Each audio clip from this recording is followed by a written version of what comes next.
It always comes to this.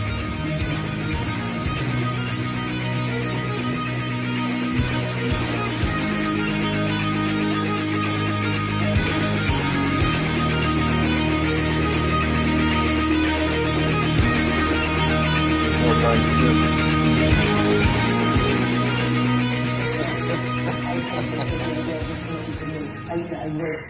Morning guys, back again to do another tattoo progress update today. Where I last left off, I had a few cool sessions, I think.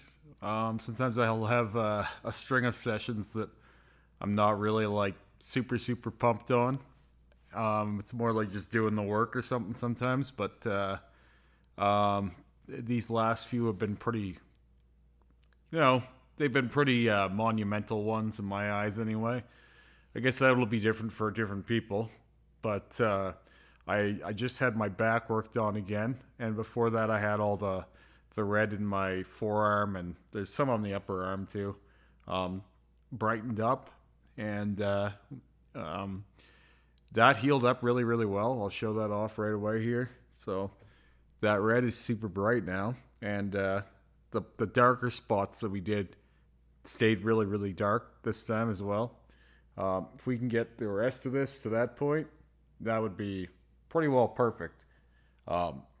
It really helped to light the area. It's hard to show off a sleeve here, but I'll get in there and try. Yeah, it really helped to light the area to have all that bright red in there, where all the tentacles are done in like a dark purple, dark blue, with obviously some lighter highlights, bringing some bright colors in. And also just warm tones that were a little more, eye-catching, or that pop a little more. Just go a long way to light the whole area, kind of illuminate things, and also show sort of the interaction between the tentacles and tear them apart from the background. Also, there's so much going on in here that, as always, is when you have so much shit happening and it's all the same tone, it's really hard to tell where one thing starts and where the other ends. One of the only things that I think would have been better is if we had found like spots to leave breaks here. And I think there might even be a few, if I really wanted, where we could add red in between some of the top tentacle areas to break things up and provide more light source. And as I always say, when people are doing cover-ups especially, but just in general, whatever you do in one spot, do everywhere, more or less. Like if you're laying out a sleeve and you have red on the lower arm, it stands to reason that there should be red at the top as well, just as a point of continuation or to create flow and balance in the sleeve. It helps if you carry one idea through the whole sleeve, one theme through the whole sleeve, or in cases such as what I'm working on, one theme through the whole bodysuit. Even though I have multiple different like themes going, well, two different themes really. This ornamental sort of neo-trad-y floral thing that I have happening, and then all the monster stuff. But you can do it in a way that it all works together if you plan around tones and values or colors. You can make all of those things work together. So even if the styles are different, it can look cohesive in the end. Like with my first torso, it was like the styles couldn't have been any more separate. I had, I don't know how many different styles. My whole first body of work was, a complete like mashup of styles and ideas, and you could see my taste changing as I aged, kind of thing. And also the artists that I was around at the time, there was a lot of stop and start, and it all came together in the end because I went to great lengths to make sure that similar colors were used eventually in everything, and it ended up tying everything together in a way that it worked well enough. But it could have just as easily been a disaster with how much shit I had on the go at one point, and none of it really worked together. But you're not always at a place where you can lay out a bodysuit all at once. Most people struggle to lay out a sleeve all at once even. So I think part of the problem is people are thinking more like, I have money to get this much today, so that's how much I'll get. Whereas they could go, and I mean, I could have said this myself, right? When I was young, it's like, I want this sleeve one day. I don't have the money for it today. Maybe I'll start 2 hours at a time. And most artists will accommodate that. There are some people who they only book a day at a time. But most artists, particularly if you get to know an artist, they will accommodate a budget of a few hours at a time. So, and you can get to a bigger piece more gradually over time rather than patchwork and then trying to tie a sleeve together one day. With that said, my back also healed up really well. It was super chill heal. I had no pain the evening after. I was able to sleep on my back the second day. I probably could have even slept on my back the first day if I'm being completely honest, but it's even if it's just out of superstition or some kind of overall beneficial, it's probably better off that I don't sort of thing. I didn't. I hate sleeping on my stomach, so it always throws my spine out of alignment. So it's always been the worst part of getting back tattoos in general for me, is sleeping on your stomach, or because usually the way my back is laid out, usually when you're working on my back, you're working on my side as well. It's just the way that all the front and back work ended up meeting, is that there's some drag on either side, and when you're doing a back piece, you're going to have stuff on your side as well. So if you're a side sleeper, it's not much better. But anyway, healed up great. I'm not going to show that off today because I'll be showing it off again right away, but there'll be pictures in here of it for people who missed it. This week we're going to be doing a session on the color. I think we're probably going to be mostly through the first pass within 4 to 5 sessions. Probably 5, because I don't think we're going to do all of the rest of the first pass tomorrow, but we'll see. There is and there isn't a lot to do on a first pass still. And then the real bulk of the work is going to come in fine-tuning this thing and kind of bringing it up to speed. The picture is already more or less there. Like, you see the picture already.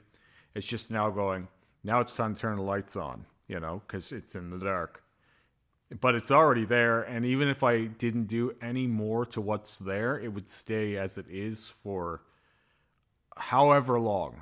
Whatever balance of white and black you put together, it seems to age really well. For example, the thorns that I had on my sleeve before we turned them yellow, the one pass we've done yellow over them, they were only one pass black and white on black, and they were the same as they were when we left them. I mean, you could say you scale that out 10 years, how does it look? And then I would say, how does any tattoo look 10 years after you get it? It's going to be worse than it was.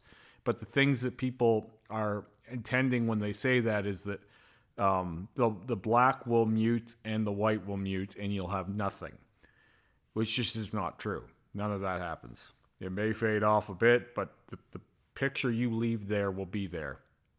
It's the same as these. Now, these are coming 2 years. They haven't been touched and they don't look any different. I had someone actually say on a Remy Reacts video recently, hey man, did you get your face tattoos touched up, your roses? And I think it's some effect of the fact that my Remy Reacts are often out of sync with my vlogs. It's no secret that I do these things in a strange pace whenever I can fit them in my life, more or less. For example, it's 4:30 when I'm making this video, 4:30 in the morning. And it will go up about a month and a half after I've done it. So I think people are always kind of like speculating what I'm going to be up to or what I have done. But no, I haven't touched these up in almost 2 years. And I had a comment about them looking brighter than ever. So I don't know that they do, but that should be evidence that they're certainly not getting darker. They're staying where they are. And that's not surprising to me, but it's still surprising to a lot of people. So I don't know when this point is going to come where the black mutes, the black on black mutes, and the white on black mutes, but I'm leaving those there as my easy argument. I have them right on my face. This is how it ages. Most people, when I tell them that this is white and black on black, they assume it's not, and that's a crazy lie. And you can see why, because this is done on negative space. So, and it looks like the same. So most people, when they see white on black, they think like that chalkboard we drew on black with a white marker kind of thing. And that's not how it has to look. Anyway, I'm not going to get into that crazy nonsense again. So I had another session. It's a little hard to lift my arm here because still there's a lot of work in there. It's all tiny mags. And immediately I see this and I see what it is. You look at it all at once and it's a big ghoul's face almost, right? Rick drew this on with yellow and purple marker. And these are the kinds of things that I go to Rick for. Now, first thing I knew right away was that for most people, it's not even going to make sense what the fuck it is. That's kind of why I like this sleeve. It's amorphous kind of, shapeless horror, which is all of Lovecraft. If you Google Lovecraft monsters, and it's just a whole bunch of appendages and textures and eyeballs and tentacles and teeth. And so it makes sense when you wrap your mind around the subject matter. With that said, most people don't know the subject matter. And so, if nothing else, it's a cool play on the body. Because if you look straight at it when my arm is all the way up, it's almost like I have this side of the face here. Now, if I had the space, and if I cared to, I could have done this one the same way. But I don't know. I think it's fine. I think it's fine to just have the one. I think it's cool. And I know already a lot of people won't see the picture. I had a comment on that right away. My TikTok was, what the fuck is that? It's like, what the fuck is any of it anyway? It's all just like tentacles and texture and monster stuff. Right? So I really like it. I like the things, I like tattoos that play with the body a lot. And I think this was really intelligent thinking, like intelligent tattooing to take something and build off of it. And we got kind of the best of both worlds because I was of two minds on this one. I was thinking, I really like this red in here. It's a little dry. And it brightens everything up and I want more of it. But at the same time, like it's a fairly decent size area. You could do something with it. So even right then, I was kind of like, we could scrap the whole idea and just go red. And there will be a lot more red. This whole thing is going to be done in reds for the most part, with other colors being used as highlights. So it's kind of like there's a monster in the red.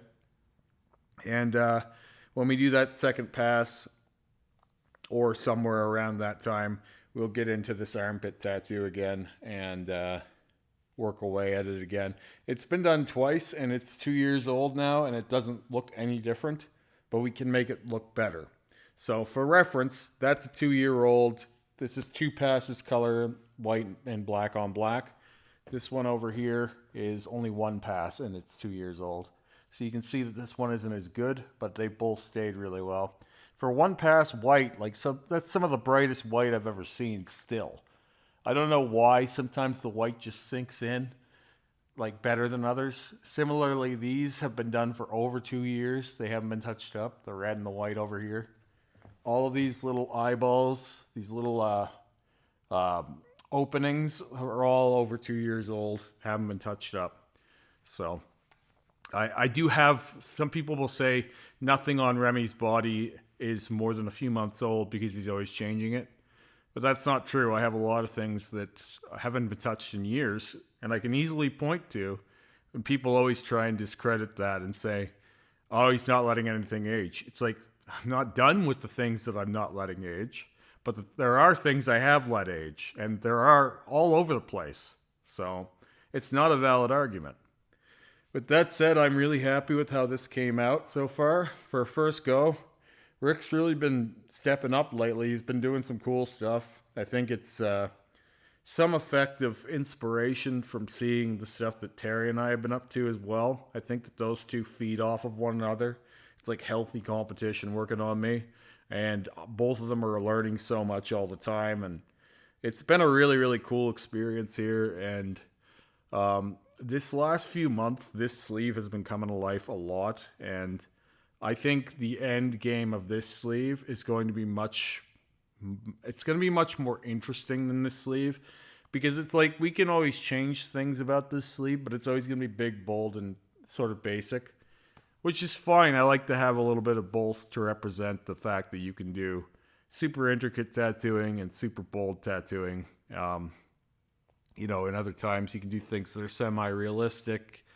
You can do things that are outright realistic. You can do more or less anything over black, but it will scale in quality with your patience and discipline for the workload. Anyway, I got a lot more on my mind, but I'm not going to rant too much today.